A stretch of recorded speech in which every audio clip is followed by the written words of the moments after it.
இலங்கையின் 9வது நிறைவேற்று அதிகாரம் கொண்ட ஜனாதிபதியை தெரிவு செய்வதற்கான வாக்களிப்பு இன்று காலை 7 மணிக்கு ஆரம்பமாகி தற்போதும் நடைபெற்று வருகின்றது. குறிப்பாக மலையகத்தை பொறுத்தவரை பெருந்தோட்ட மக்கள் உட்பட அனைவரும் வாக்களிப்பு நிலையங்களுக்கு சென்று தங்களுடைய வாக்குகளை பயன்படுத்துவதை காணக்கூடியதாக இருக்கின்றது. நுவரேலியா மாவட்டத்தில் 6,05,292 பேர் வாக்களிக்க தகுதி பெற்றுள்ளனர். நுவரேலியா மெஸ்கெலியா தேர்தல் தொகுதியில் 3,47,646 வாக்காளர்கள் வாக்களிக்க தகுதி பெற்றுள்ளனர். ஹொத்மலை தேர்தல் தொகுதியில் 88,219 வாக்காளர்கள் வாக்களிக்க தகுதி பெற்றுள்ளனர். 90,990 வாக்காளர்கள் வெலப்பனை தேர்தல் தொகுதியில் வாக்களிக்க தகுதி பெற்றுள்ளதோடு கங்குராங்கெத்த தேர்தல் தொகுதியில் 78,437 வாக்காளர்கள் வாக்களிக்க தகுதி பெற்றுள்ளனர்.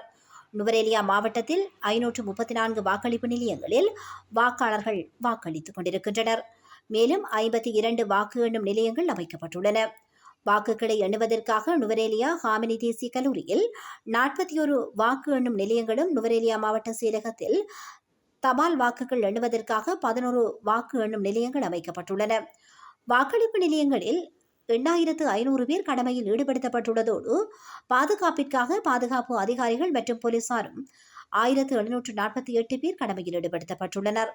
அதேபோல் மத்திய மாகாணத்தில் கண்டி, மாத்தளை போன்ற பகுதிகளிலும், ஊவா மாகாணத்திலும் பதுளை, பண்டாரவளை ஆகிய பகுதிகளிலும் வாக்களிப்பு மிகவும் நீதியாகவும் சுதந்திரமான முறையிலும் நடைபெற்று வருவதாக தேர்தல் கண்காணிப்பு அமைப்புகள் தெரிவித்துள்ளன.